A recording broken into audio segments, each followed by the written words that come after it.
चंड मुंड सहारे शोणित बीज हरे। माँ दुर्गा की आरती करते समय आप इस पंक्ति को जरूर पढ़ते होंगे, लेकिन इस पर आपका ध्यान नहीं गया होगा।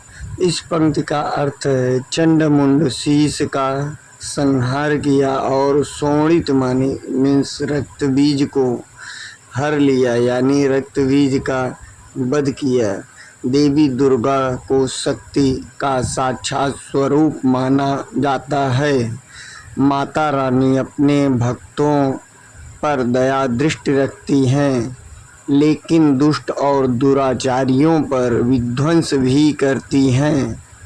महिषासुर अति बलशाली दैत्य था, जिसका संहार देवता भी नहीं कर सके, इसलिए देवी दुर्गा को जन्म लेना पड़ा। धार्मिक ग्रंथों में माँ दुर्गा के जन्म का अवतरण को लेकर कई मत हैं, लेकिन सर्वमान्य मत यही है कि माँ दुर्गा का अवतरण दैत्य के संहार के लिए हुआ था। नवरात्र में हमें नौ दुर्गा यानी माँ दुर्गा के 9 अवतारों की पूजा करते हैं, लेकिन जब दैत्य के संहार के लिए माँ दुर्गा का जन्म हो चुका था, तो फिर क्यों माँ दुर्गा को कोई अवतार लेने पड़े, आइए जानते हैं। महिषासुर, धृमविलोन, शुंभ निशुंभ आदि ये सभी दैत्य हैं, जिनके वध के लिए माँ दुर्गा ने अलग अलग अवतार लिए। इन सभी दैत्यों में रक्तबीज सबसे शक्तिशाली दैत्य था, जिसका वध करना देवताओं के लिए भी आसान नहीं था। दुर्गा सप्तशती के 8वें अध्याय और मार्कंडेय पुराण में रक्तबीज के बारे में विस्तार पूर्वक बताया गया है। रक्तबीज में कठोर तप से शिव जी को प्रसन्न कर वरदान प्राप्त किया था कि जहाँ जहाँ उसके रक्त की बूंदें गिरेगी, उससे उसी की तरह एक नया रक्तबीज पैदा हो जाएगा। इसलिए युद्ध में जब भी देवता उस पर प्रहार करते, उसकी रक्त की बूंदों से नए रक्तबीज का जन्म होता। इसलिए सभी देवता मिलकर उसका अंत नहीं कर सके और धीरे धीरे रक्तबीज का दुराचार बढ़ने लगा।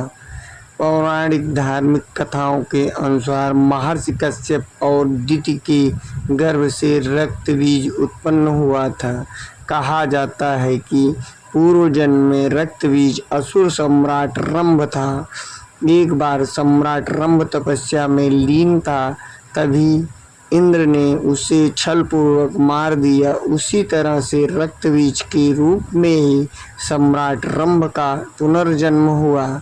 उससे फिर घोर तपस्या की और वरदान प्राप्त किया कि उसके शरीर की एक बूंद भी धरती पर गिरे तो उससे नया रक्तबीज उत्पन्न हो जाए।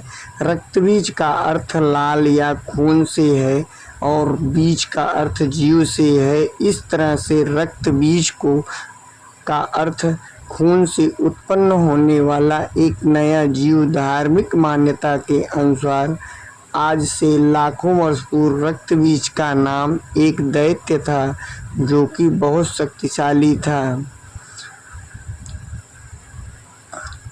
ओम जयंती मंगला काली भद्रकाली कपालिनी दुर्गा क्षमा शिवा धात्री स्वाहा स्वधा नमोस्तुते। इस मंत्र का अर्थ है जो अपने भक्तों को जन्म मरण आदि संसार के बंधन से दूर करती है। उन मोक्षदायिनी मंगला देवी का नाम मंगला है, जो प्रलय काल में संपूर्ण सृष्टि को अपना ग्रास बना ले, वह काली है। रक्तबीज संहार के लिए ही माँ दुर्गा का अवतरण हुआ और माँ दुर्गा और रक्तबीज के बीच युद्ध हुआ। माँ दुर्गा जैसे ही उसके अंगों को काटने लगी, उसके रक्त नए दैत्य रक्तबीज का जन्म होने लगा। इस तरह से रक्तबीज दैत्य की सेना खड़ी हो गई। आखिरकार माँ देवी चंडी का आदेश दिया कि वह रक्त बीज पर प्रहार करे तो वह उसका रक्त पी जाए, इससे नया रक्त बीज उत्पन्न ही नहीं होगा।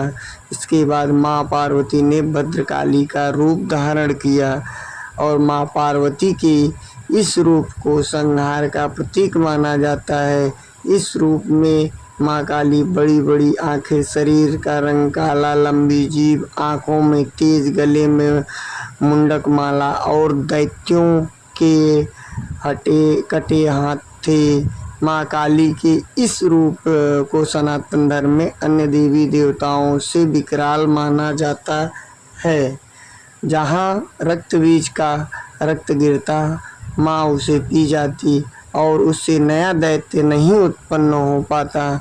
कहा जाता है कि इस अवतार में ही माँ का रूप बहुत विकराल हो गया था और उन्होंने कई राक्षसों को निगल भी लिया था। इस तरह से माँ दुर्गा